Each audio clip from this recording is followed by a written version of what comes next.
Hello all. നമ്മൾ കഴിഞ്ഞ ക്ലാസ്സിൽ മോസ്ബോർ സ്പെക്ട്രോസ്കോപ്പിയുടെ പ്രിൻസിപ്പിൾസ് ഡിസ്കസ് ചെയ്തിട്ടുണ്ടായിരുന്നു. അപ്പൊ ഇന്നത്തെ ക്ലാസ്സിൽ നമ്മൾ നോക്കാൻ പോകുന്നത് ഹൈപ്പർഫൈൻ ഇന്ററാക്ഷൻസ് ആണ്. അപ്പൊ ഹൈപ്പർഫൈൻ ഇന്ററാക്ഷൻസ് എന്ന് പറയുമ്പോൾ അതിൽ first one chemical or isomer shift. അതിനെ നമ്മൾ ഡെൽറ്റ എന്നുള്ള സിമ്പൽ കൊണ്ടാണ് ഇൻഡിക്കേറ്റ് ചെയ്യുന്നത്. Then nuclear electric ക്വാഡ്രപ്പോൾ splitting, then nuclear Zeeman splitting. ഈ മൂന്ന് കാര്യങ്ങളാണ് നമ്മൾ ഇന്ന് ഡിസ്കസ് ചെയ്യാൻ പോകുന്നത്. So first one, chemical or isomer shift. A nucleus in chemical surrounding different from those of the source does not absorb at the same frequency. This effect is referred to as chemical shift. അപ്പോൾ നമ്മൾ നേരത്തെ മോസ്ബോർ spectroscopy discuss ചെയ്ത സമയത്ത് നമ്മൾ കണ്ടിട്ടുണ്ടായിരുന്നു മോസ്ബോസ് contribution. അതായത് നമ്മൾ source emit ചെയ്യുന്ന റേഡിയേഷൻ നമ്മുടെ സാമ്പിൾ അബ്സോർബ് ചെയ്യുന്നില്ല. അതിന് കാരണമായിട്ട് നമ്മൾ ഡോപ്ലർ ഇഫക്റ്റും അതുപോലെ തന്നെ റീകോയിൽ ഇഫക്റ്റും ഒക്കെ പറഞ്ഞിട്ടുണ്ടായിരുന്നു. അപ്പൊ അതിന് വേണ്ടിയിട്ട് മോസ്ബോർ ചില അഡ്ജസ്റ്റ്മെന്റ്സ് ചെയ്തിട്ടുണ്ടായിരുന്നു. അങ്ങനെയാണ് നമ്മൾ മോസ്ബോർ സ്പെക്ട്രോസ്കോപ്പി യൂസ്ഫുൾ ആയിട്ട് അപ്ലൈ ചെയ്യുന്നത്. ഓക്കെ, അപ്പോൾ എന്നിരുന്നാൽ കൂടെ നമ്മൾ അപ്ലൈ ചെയ്യുന്ന മീൻസ് സോഴ്സ് എമിറ്റ് ചെയ്യുന്ന ഫ്രീക്വൻസിയിൽ നമ്മളെ സാമ്പിൾ അബ്സോർബ് ചെയ്തുകൊള്ളണം എന്നില്ല. ഓക്കെ, അപ്പൊ നമ്മുടെ സാമ്പിളിന്റെ കെമിക്കൽ സറൗണ്ടിങ് മാറുന്നതിനനുസരിച്ചിട്ട് അത് അബ്സോർബ് ചെയ്യുന്ന ഫ്രീക്വൻസിയും മാറാം. അപ്പൊ നമ്മുടെ സോഴ്സ് എന്ന് പറയുന്നത് അയേൺ ആണ്. ഓക്കെ, അയേൺ ആണ്. അതുപോലെ തന്നെ നമ്മുടെ സാമ്പിൾ എന്ന് പറയുന്നത് അയേൺ കണ്ടെയ്നിങ് ആയിട്ടുള്ള ഒരു സാമ്പിൾ ആണ്. അപ്പൊ ആ സാമ്പിളിൽ ലിഗാൻസ് ഉണ്ടായിരിക്കും. ഓക്കെ, നമ്മൾ കോർഡിനേഷൻ കോംപ്ലക്സ് ആണ് ഡിസ്കസ് ചെയ്യുന്നത്. അപ്പോൾ നമ്മുടെ സാമ്പിളിൽ അയേൺ എന്ന് പറയുന്നത് ചിലപ്പോൾ കോംപ്ലക്സ് ആയിട്ടായിരിക്കും എക്സിസ്റ്റ് ചെയ്യുന്നുണ്ടായിരിക്കുക. അപ്പൊ അതിന് സറൗണ്ട് ചെയ്തിട്ടുള്ള ലിഗാൻസ് മാറുന്നതിനനുസരിച്ചിട്ടൊക്കെ അതിന്റെ കെമിക്കൽ എൻവയോൺമെന്റ് മാറുന്നതിനനുസരിച്ചിട്ട് അത് അബ്സോർബ് ചെയ്യുന്ന ഫ്രീക്വൻസിയിൽ ഡിഫറൻസ് ഉണ്ടായിരിക്കും. അപ്പൊ അതിനെയാണ് നമ്മൾ കെമിക്കൽ ഷിഫ്റ്റ് എന്ന് പറയുന്നത്. യൂഷ്വലി അത് നമ്മളെ സോഴ്സ് അബ്സോർബ് ചെയ്യുന്ന മീൻസ് സോഴ്സ് എമിറ്റ് ചെയ്യുന്ന ഫ്രീക്വൻസിയിൽ നമ്മുടെ സാമ്പിൾ അബ്സോർബ് ചെയ്യണം എന്നില്ല. അപ്പൊ നമ്മൾ എന്ത് ചെയ്യും, നമ്മുടെ സോഴ്സ് ഒന്ന് മൂവ് ചെയ്യും. ഓക്കെ, സോഴ്സ് നമ്മൾ മൂവ് ചെയ്യും. അങ്ങനെ മൂവ് ചെയ്തിട്ട് ഏത് ഫ്രീക്വൻസിയിലാണ് നമുക്ക് നമ്മുടെ സാമ്പിൾ അബ്സോർബ് ചെയ്യാന്നുള്ളതാണ് നോക്കുക. അപ്പൊ നമ്മൾ ഗ്രാഫ് പ്ലോട്ട് ചെയ്യുക. വെലോസിറ്റി അഗെയിൻസ്റ്റ് കൗണ്ട് ആണ് നമ്മൾ പ്ലോട്ട് ചെയ്യുക. നമ്മൾ മൂവ് ചെയ്യുന്ന സമയത്ത് എവിടെയാണ് നമുക്ക് ഏത് വെലോസിറ്റിയിലാണ് നമുക്ക് സിഗ്നൽ കിട്ടുന്നതെന്ന് നോക്കുക. അപ്പൊ നമ്മൾ ഈ ഒരു ഡിഫറൻസിനെയാണ് നമ്മൾ എന്ത് പറയുന്നത്, കെമിക്കൽ ഷിഫ്റ്റ് എന്ന് പറയുന്നത്. ഓക്കെ, സോ അതാണ് കെമിക്കൽ ഷിഫ്റ്റ്. അപ്പൊ കെമിക്കൽ ഷിഫ്റ്റിന്റെ എക്സ്പ്രഷൻ ആണ് ഇവിടെ കൊടുത്തിട്ടുള്ളത്. അപ്പൊ അതിൽ നിന്ന് നമുക്ക് കാണാൻ പറ്റും ഇവിടെ കെമിക്കൽ ഷിഫ്റ്റ് എന്ന് പറയുന്നത് വേവ് ഫംഗ്ഷൻ. ഇവിടെ ഇ എന്ന് പറയുന്നത് ഇലക്ട്രോണിക് ചാർജ് ആണ്, സെഡ് എന്ന് പറയുന്നത് അറ്റോമിക് നമ്പർ ആണ്. ഇവിടെ REX RGD എന്ന് പറയുന്നത് ന്യൂക്ലിയസിന്റെ എക്സൈറ്റഡ് സ്റ്റേറ്റിലും അതുപോലെ തന്നെ ഗ്രൗണ്ട് സ്റ്റേറ്റിലുമുള്ള റേഡിയസിനെ സൂചിപ്പിക്കുന്നതാണ്. ആൻഡ് ഇവിടെ psi A എന്ന് പറയുന്നത് electron density evaluated at the nucleus for the അബ്സോർബറിനെ കാണിക്കാനാണ് നമ്മൾ A എന്ന് പറയുന്നത്. So electron density evaluated at the nucleus ആണ്. ആൻഡ് psi S എന്ന് പറയുന്നത് electron density evaluated at the nucleus for the source ആണ്. അപ്പൊ നമുക്ക് നോക്കിയാൽ മനസ്സിലാവും കെമിക്കൽ ഷിഫ്റ്റ് എന്ന് പറയുന്നത് ഡെൽറ്റ ആറിന് ഡയറക്ട്ലി പ്രൊപ്പോർഷണൽ ആണ്. ഓക്കെ, കെമിക്കൽ ഷിഫ്റ്റ് എന്ന് പറയുന്നത് ഡെൽറ്റ ആറിന് ഡയറക്ട്ലി പ്രൊപ്പോർഷണൽ ആണ്. അതുപോലെ തന്നെ ഇലക്ട്രോൺ ഡെൻസിറ്റിക്കും ഡയറക്ട്ലി പ്രൊപ്പോർഷണൽ ആണ്. അപ്പോൾ only S electron have a finite wave function at the nucleus and the P and D electron have vanishing wave function at the nucleus. So നമ്മൾ S electron density മാത്രമാണ് consider ചെയ്യുന്നത്. So നമ്മൾ പറയും chemical shift എന്ന് പറയുന്നത് S electron ഡെൻസിറ്റിക്ക് directly proportional ആണ്. അങ്ങനെ നമുക്ക് പറയണമെന്നുണ്ടെങ്കിൽ ഡെൽറ്റ ആറ് പോസിറ്റീവ് ആയിരിക്കണം. ഓക്കെ, ഡെൽറ്റ ആറ് പോസിറ്റീവ് ആണെങ്കിൽ കെമിക്കൽ ഷിഫ്റ്റ് എന്ന് പറയുന്നത് S ഇലക്ട്രോൺ ഡെൻസിറ്റിക്ക് ഡയറക്ട്ലി പ്രൊപ്പോർഷണൽ ആണെന്ന് നമ്മൾ പറയും. So it is only S electron which are responsible for the isomer shift. അപ്പൊ നമ്മളിവിടെ ഒരു series of tin compounds consider ചെയ്യാണ് ആൻഡ് അതിന്റെ കെമിക്കൽ ഷിഫ്റ്റ് വാല്യൂ കമ്പയർ ചെയ്യാണ്. അപ്പൊ നമുക്കറിയാം ഇവിടെ ടിൻ 4+ ആണ്. അപ്പൊ ടിൻ എന്ന് പറഞ്ഞാൽ അതിന്റെ ഇലക്ട്രോണിക് കോൺഫിഗറേഷൻ 5s2 5p2 ആണ്. അപ്പൊ ടിൻ 4+ എന്ന് പറഞ്ഞാൽ 5s0 5p0. അതേപോലെ തന്നെ ടിൻ 2+ എന്ന് പറഞ്ഞാൽ പിയിലെ 2 ഇലക്ട്രോൺസ് പോയി. സോ 5s2 5p0 എന്ന് വരും. ആൻഡ് ഇവിടെ SN4 കോവാലന്റ് സ്റ്റേറ്റ് ഉണ്ട്, ദാറ്റ് ഇസ് sp3 ഹൈബ്രിഡൈസ്ഡ് ആണ്. അപ്പൊ S ഇലക്ട്രോൺ എന്ന് പറയുന്നത് 1 ആണ്. അപ്പൊ നമ്മൾ പറഞ്ഞു ഇവിടെ ടിന്നിന്റെ കേസിൽ ഡെൽറ്റ ആർ എന്ന് പറയുന്നത് പോസിറ്റീവ് ആണ്. ഡെൽറ്റ ആർ പോസിറ്റീവ് ആയതുകൊണ്ട് തന്നെ chemical shift is directly proportional to S electron density എന്ന് നമുക്ക് പറയാൻ പറ്റും. അപ്പൊ ഇവിടെ നോക്കുകയാണെങ്കിൽ നമുക്ക് മനസ്സിലാവും ഇവിടെ എസിൽ 2 ഇലക്ട്രോൺ ഉണ്ട്, ഇവിടെ 1 ഇലക്ട്രോണേ ഉള്ളൂ, ഇവിടെ ഇലക്ട്രോൺസ് ഇല്ല. സോ ഏറ്റവും കൂടുതൽ കെമിക്കൽ ഷിഫ്റ്റ് വാല്യൂ വരെ ടിൻ 2+നാണ്. അപ്പൊ കെമിക്കൽ ഷിഫ്റ്റ് വാല്യൂ അതെന്ത് ചെയ്യുന്നുണ്ട്, കെമിക്കൽ ഷിഫ്റ്റ് വാല്യൂ അത് എഗ്രി ചെയ്യുന്നുണ്ട്. ഓക്കെ, അപ്പൊ ടിന്നിന്റെ കേസിൽ ഡെൽറ്റ ആർ പോസിറ്റീവ് ആയതുകൊണ്ട് തന്നെ കെമിക്കൽ ഷിഫ്റ്റ് വാല്യൂ എന്ന് പറയുന്നത് എസ് ഇലക്ട്രോൺ ഡെൻസിറ്റിക്ക് പ്രപ്പോർഷണൽ ആണ്. ഇപ്പൊ നമ്മൾ അയോണിനെയാണ് കൺസിഡർ ചെയ്യുന്നതെന്നുണ്ടെങ്കിൽ, അയോൺ എന്ന് പറഞ്ഞാല് നമ്മൾ അയോൺ എന്ന് പറഞ്ഞാൽ 3d6 ആണ്. ഓക്കെ, 3d6 ആണ്. അപ്പൊ അയോണില് എസ് ഇലക്ട്രോൺ എന്ന് പറയുമ്പോൾ അതിന്റെ മുന്നേ എന്തുണ്ട്, ഡി ഷെല്ലിൽ ഇലക്ട്രോൺസ് ഉണ്ട്. അപ്പൊ നമുക്കറിയാം ഔട്ടർ ഷെല്ലിലെ ഇലക്ട്രോൺസിനെ ഇന്നർ ഷെല്ലിൽ എന്ത് ചെയ്യുന്നുണ്ട്, ന്യൂക്ലിയസിൽ നിന്ന് ഷീൽഡ് ചെയ്യുന്നുണ്ട്. നമ്മളിവിടെ വേവ് ഫംഗ്ഷൻ, ഇവിടെ നമ്മൾ പറഞ്ഞു വേവ് ഫംഗ്ഷൻ സൈ എന്ന് പറയുന്നത് S electron density evaluated at the nucleus ആ. അപ്പോൾ ഇവിടെ ഇന്നർ ഷെല്ലിലെ ഇലക്ട്രോൺസ് എന്ത് ചെയ്യുന്നുണ്ട്, സ്ക്രീൻ ചെയ്യുന്നത് കൊണ്ട് തന്നെ എസ് ഇലക്ട്രോൺ ഡെൻസിറ്റി കുറവായിരിക്കും. ദാറ്റ് ഈസ് ഡി ഇലക്ട്രോൺസിന്റെ എണ്ണം കൂടുന്നതിനനുസരിച്ചിട്ട് s electron density evaluated at the nucleus എന്ന് പറയുന്നത് കുറവായിരിക്കും, കാരണം അവർ നന്നായിട്ട് ഷീൽഡ് ചെയ്യും. അതുകൂടാതെ അയോണിന്റെ കേസിൽ ഡെൽറ്റ ആർ എന്ന് പറയുന്നത് നെഗറ്റീവ് ആണ്. ഓക്കെ, ഡെൽറ്റ ആർ നെഗറ്റീവ് ആയതുകൊണ്ട് തന്നെ കെമിക്കൽ ഷിഫ്റ്റ് എന്ന് പറയുന്നത് എസ് ഇലക്ട്രോൺ ഡെൻസിറ്റിക്ക് ഇൻവേഴ്സ്ലി പ്രപ്പോർഷണൽ ആണ് എന്ന് നമ്മൾ പറയും. ഓക്കെ, ഇവിടെ നമ്മൾ കെമിക്കൽ ഷിഫ്റ്റിന്റെ എക്സ്പ്രഷൻ നമ്മൾ കണ്ടു. ഇവിടെ ഡെൽറ്റ ആർ നെഗറ്റീവ് ആയാൽ ഈ ക്വാണ്ടിറ്റി എന്തായിട്ട് മാറി, ഹോൾ നെഗറ്റീവ് ആയി. പിന്നെ ഈ ഇലക്ട്രോൺ ഡെൻസിറ്റി കൂടുന്നതിനനുസരിച്ച് നമ്മുടെ കെമിക്കൽ ഷിഫ്റ്റ് നെഗറ്റീവായിട്ട് വരിക ചെയ്യാം. ഓക്കെ, അതുകൊണ്ട് തന്നെ ഡെൽറ്റ ആർ നെഗറ്റീവ് ആയതുകൊണ്ട് തന്നെ കെമിക്കൽ ഷിഫ്റ്റ് എന്ന് പറയുന്നത് എസ് ഇലക്ട്രോൺ ഡെൻസിറ്റിക്ക് ഇൻവേഴ്സ്ലി പ്രപ്പോർഷണൽ ആണ്. ആൻഡ് നമുക്കറിയാം എസ് ഇലക്ട്രോൺ ഡെൻസിറ്റി എപ്പോഴാണ് കുറയുന്നത്, ഡി ഇലക്ട്രോൺസ് കൂടുമ്പോഴാണ്. ഓക്കെ, എസ് ഇലക്ട്രോൺ ഡെൻസിറ്റി നമ്മൾ പറഞ്ഞു, ഇവിടെ ഡി ഇലക്ട്രോൺസ് കൂടി കഴിഞ്ഞാൽ എസ് ഇലക്ട്രോൺ ഡെൻസിറ്റി കുറയുമെന്ന് നമ്മൾ പറഞ്ഞു. സോ നമുക്ക് പറയാം ഡി ഇലക്ട്രോൺസ് കൂടി കഴിഞ്ഞാൽ ഡി ഇലക്ട്രോൺസ് കൂടി കഴിഞ്ഞാൽ എസ് ഇലക്ട്രോൺ ഡെൻസിറ്റി എന്ത് ചെയ്യുന്നു, ഇവാലുവേറ്റഡ് അറ്റ് ദ ന്യൂക്ലിയസ് കുറയുന്നു. ഓക്കെ, അപ്പൊ നമുക്ക് പറയാൻ പറ്റും chemical shift is directly proportional to d electrons. ഈ കെമിക്കൽ ഷിഫ്റ്റ് ഡി ഇലക്ട്രോൺസിന്റെ എണ്ണത്തിന് ഡയറക്ട്ലി പ്രപ്പോർഷൻ ആണെന്ന് പറയാം. കാരണം ഡി ഇലക്ട്രോൺസ് കൂടി കഴിഞ്ഞാൽ എന്ത് ചെയ്യും, എസ് ഇലക്ട്രോൺ ഡെൻസിറ്റി കുറയും. ഓക്കെ, അപ്പൊ കെമിക്കൽ ഷിഫ്റ്റ് വാല്യൂ ഡി ഇലക്ട്രോൺസിന് ഡയറക്ട്ലി പ്രപ്പോർഷണൽ ആണെന്ന് നമുക്ക് പറയാൻ പറ്റും. അപ്പൊ അയോണിന്റെ കേസിൽ നമ്മൾ chemical shift value d electron density വെച്ചിട്ടാണ്, ഡി ഇലക്ട്രോൺസിന്റെ എണ്ണം വെച്ചിട്ടാണ്. അപ്പൊ നമുക്കറിയാം Fe2+ ഉണ്ട്, Fe3+ ഉണ്ട്. Fe2+ എന്ന് പറഞ്ഞാൽ 3d6 ആണ്. ഓക്കെ, Fe3+ എന്ന് പറഞ്ഞാൽ 3d5 ആണ്. സോ ഇവിടെ ഡി ഇലക്ട്രോൺസ് കൂടുതലുള്ളത് Fe2+ ആണ്. സോ കെമിക്കൽ ഷിഫ്റ്റ് വാല്യൂ നമ്മൾ ഓർഡറിൽ എഴുതി കഴിഞ്ഞാൽ Fe3+ ദെൻ Fe2+ ഇങ്ങനെയായിരിക്കും വരിക. ഓക്കെ, അപ്പൊ അത് ഓർത്തിരിക്കുക. ആൻഡ് ടിന്നിന്റെ കേസിൽ എസ് ഇലക്ട്രോൺ ഡെൻസിറ്റിക്ക് ഡയറക്ട്ലി പ്രപ്പോർഷണൽ ആണ്. സോ അത്രയാണ് നമുക്ക് കെമിക്കൽ ഷിഫ്റ്റിന്റെ കേസിൽ പറയാനുള്ളത്. അപ്പൊ കെമിക്കൽ ഷിഫ്റ്റ് വാല്യൂ എന്ന് പറഞ്ഞാൽ എസ് ഇലക്ട്രോൺ ഡെൻസിറ്റിക്ക് ഡയറക്ട്ലി പ്രപ്പോർഷണൽ ആണ് എപ്പോൾ ഡെൽറ്റ ആർ പോസിറ്റീവ് ആകുമ്പോൾ. അതായത് ടിന്നിന്റെ കേസിൽ അത് ഡെൽറ്റ ആർ പോസിറ്റീവ് ആണ്, എസ് ഇലക്ട്രോൺ ഡെൻസിറ്റിക്ക് ഡയറക്ട്ലി പ്രപ്പോർഷണൽ ആണ്. പക്ഷെ അയോണിന്റെ കേസിൽ ഡെൽറ്റ ആർ നെഗറ്റീവ് ആയതുകൊണ്ട് തന്നെ എസ് ഇലക്ട്രോൺ ഡെൻസിറ്റിക്ക് ഇൻവേഴ്സ്ലി പ്രപ്പോർഷണലും ഡി ഇലക്ട്രോൺസിന്റെ എണ്ണത്തിന് ഡയറക്ട്ലി പ്രപ്പോർഷണലും ആയിരിക്കും. ദെൻ നമ്മൾ ഇനി നോക്കാൻ പോകുന്നത് ന്യൂക്ലിയർ ഇലക്ട്രിക് ക്വാഡ്രപ്പോൾ സ്പ്ലിറ്റിംഗ് ആണ്. A nucleus with I greater than half lack the spherical symmetry along the spin axis. നമ്മുടെ പ്രോട്ടോൺ മീൻസ് ഹൈഡ്രജന് സ്പിൻ എന്ന് പറയുന്നത് ഹാഫ് ആണ്. ഡ്യൂട്ടീരിയത്തിനും നൈട്രജനൊക്കെ I എന്ന് പറയുന്നത് 1 ആണ്. അപ്പൊ I greater than half ഉള്ള ന്യൂക്ലിയസുകൾക്ക് സ്ഫെറിക്കൽ സിമെട്രി ഇല്ല. Okay, such nucleus are shaped either elongated or compressed along spin axis. ഇവിടെ നോക്കിക്കഴിഞ്ഞാൽ നിങ്ങൾക്ക് മനസ്സിലാവും അങ്ങനത്തെ ന്യൂക്ലിയസിന് സ്ഫെറിക്കൽ സിമെട്രി ഇല്ല. അത്തരത്തിലുള്ള ന്യൂക്ലിയസിന് നമ്മൾ പറയും either elongated, അതായത് ഒരു എഗ്ഗിന്റെ ഷേപ്പ് പോലെ either elongated അല്ലെങ്കിൽ കംപ്രസ്ഡ്, ഒരു ഡിസ്കിന്റെ ഷേപ്പ് പോലെ കംപ്രസ്ഡ് ആയിരിക്കും. സോ ഇതിനെ നമ്മൾ പ്രൊലേറ്റ് ഷേപ്പ് എന്നാണ് പറയാ, ഇതിനെ നമ്മൾ ഒബ്ലേറ്റ് ഷേപ്പ് എന്നാണ് പറയാ. Even though charge density inside a nucleus is uniform, the distorted shape give rise to a charge distribution which is non-spherical. ഈ ഷേപ്പിലുള്ള ഡിസ്റ്റോർഷൻ കാരണം ചാർജ് ഡിസ്ട്രിബ്യൂഷനും സ്ഫെറിക്കൽ ആവില്ല.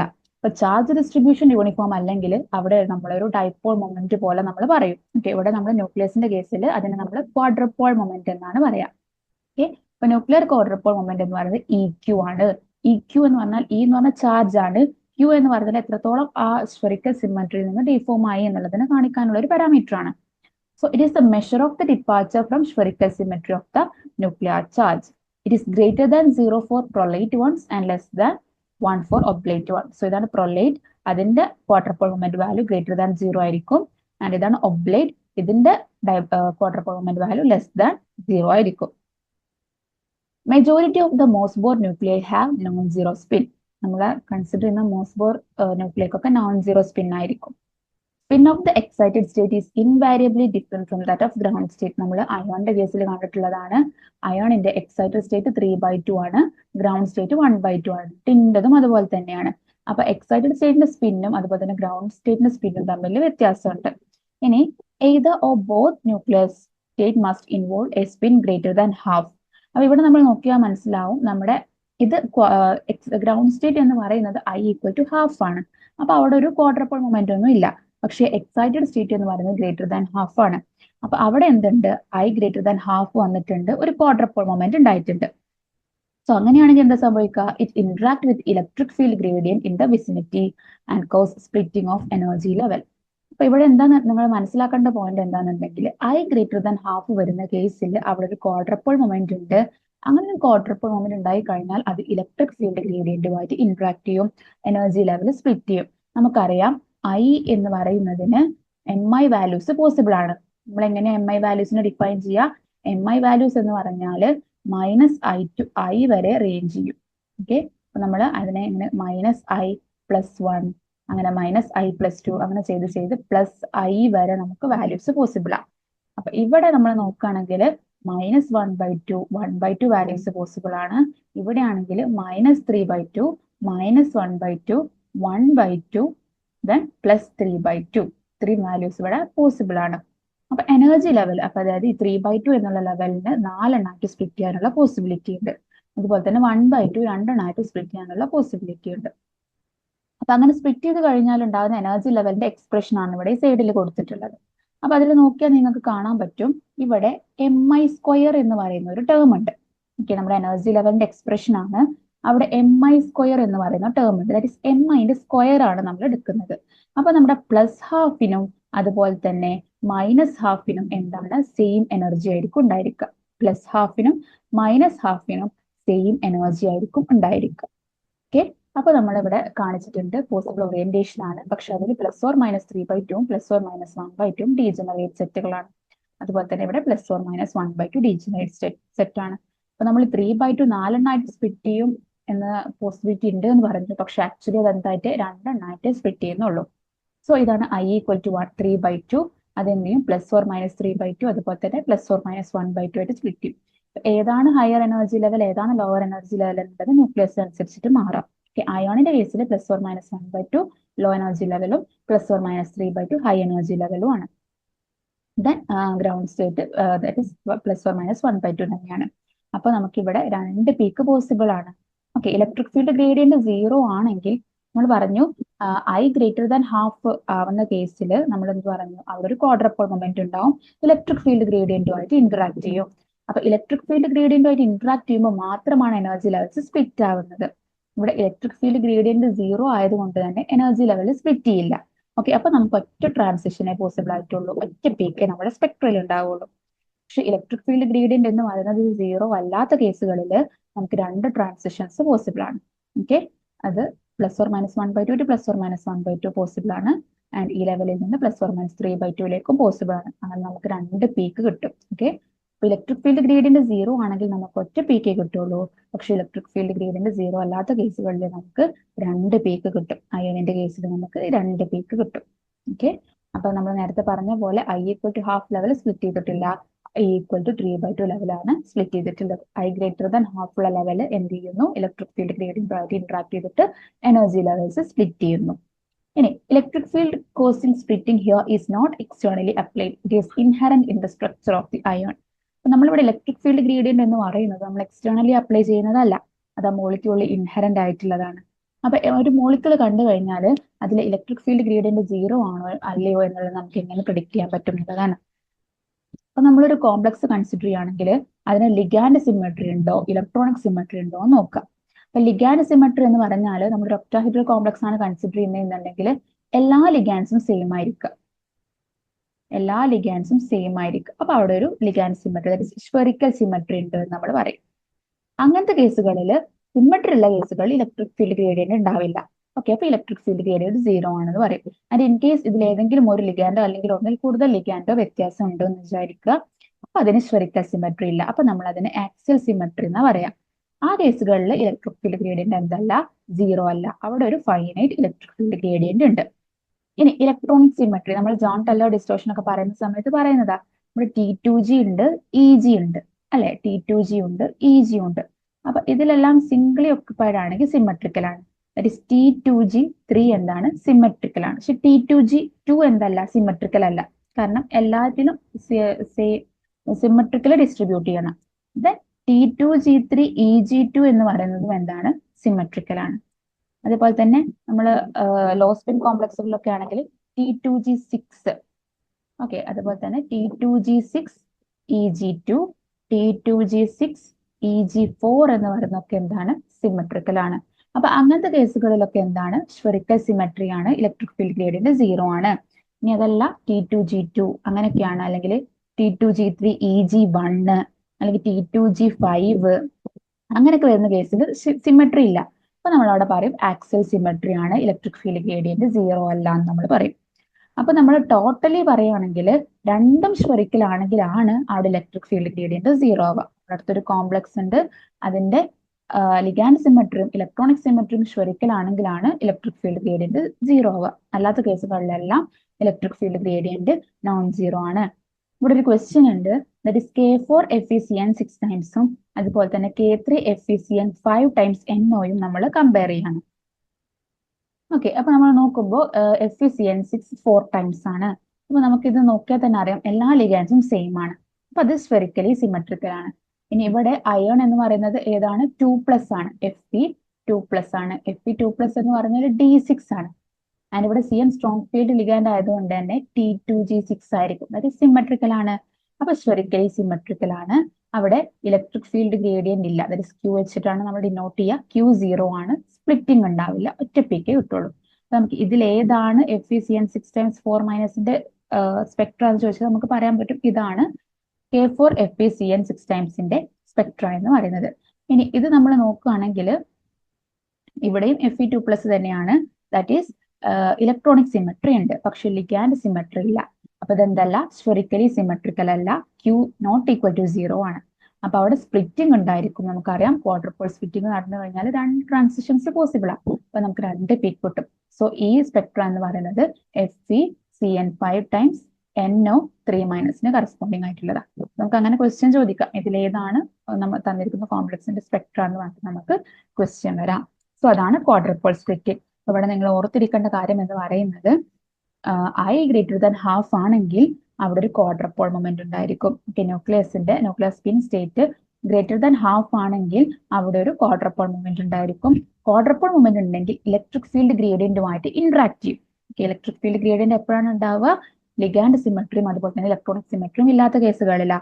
അങ്ങനെ ഇലക്ട്രിക് ഫീൽഡ് ഗ്രേഡിയന്റ് അവിടെ ഉണ്ടെന്നുണ്ടെങ്കിൽ അത് എനർജി ലെവൽ സ്പ്ലിറ്റ് ചെയ്യാൻ കാരണമാവും. അയോണിന്റെ കേസിൽ നമുക്ക് മനസ്സിലാവും ഇങ്ങനെ 2 ട്രാൻസിഷൻസ് ആണ് പോസിബിൾ ആയിട്ടുള്ളത്. അപ്പൊ നമ്മൾ ഇലക്ട്രിക് ഫീൽഡ് ഗ്രേഡിയന്റിന്റെ പ്രസൻസിൽ സ്പ്ലിറ്റിംഗ് കണ്ടു. ഇനി മാഗ്നറ്റിക് ഫീൽഡിന്റെ പ്രസൻസിലുള്ള സ്പ്ലിറ്റിങ്ങിനെയാണ് നമ്മൾ സീമാൻ സ്പ്ലിറ്റിംഗ് എന്ന് പറയുന്നത്. So most of the Mossbauer nuclei have non-zero spin of the ground and excited state. നമ്മൾ കണ്ടു അയോണിനും ടിന്നിനും ഗ്രൗണ്ട് സ്റ്റേറ്റ് എന്ന് പറഞ്ഞാൽ 1/2 excited state 3/2 that is non-zero spin state. Thus both the levels will directly interact with the magnetic field of strength B, producing the interaction energy. നേരത്തെ നമ്മൾ ഈ MIന്റെ energy value കണ്ടിട്ടുണ്ടായിരുന്നു. അവിടെ MI² ആയിരുന്നു ഉണ്ടായിരുന്നത്. ഇവിടെ ഡയറക്ട്ലി MI ആയതുകൊണ്ട് തന്നെ +12നും -12നും ഡിഫറെന്റ് എനർജി ആയിരിക്കും. ഓക്കെ, അപ്പൊ നമുക്ക് അതെന്താന്ന് നോക്കാം.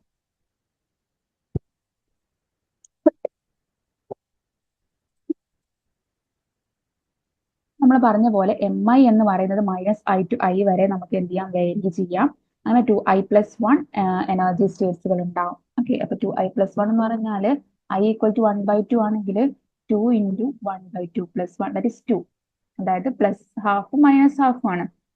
അതുപോലെ തന്നെ I = 3/2 ആണെങ്കിൽ 2I+1 എന്ന് പറഞ്ഞാൽ 2 × 3/2 + 1. So 3 + 1 4. അതെന്ന് പറഞ്ഞാൽ ഏതൊക്കെയാണ്, -3/2, -1/2, 1/2 ആൻഡ് 3/2. ഓക്കെ, അങ്ങനെ 4 MI വാല്യൂസ് പോസിബിൾ ആണ്. ആൻഡ് ഇവിടെ നമ്മൾ നോക്കുമ്പോൾ നമ്മൾ എനർജിയുടെ എക്സ്പ്രഷൻ കണ്ടിട്ടുണ്ടായിരുന്നു.